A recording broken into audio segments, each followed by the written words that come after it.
Guys দেখো, ছাদে বসেছিলাম, আর এই যে এদের উৎপাত দেখো।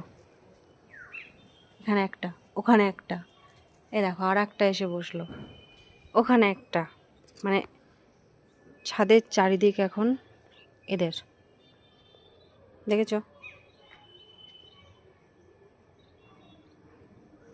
মানে দেখো, ওই দেখো আর একটা, কি জ্বালা।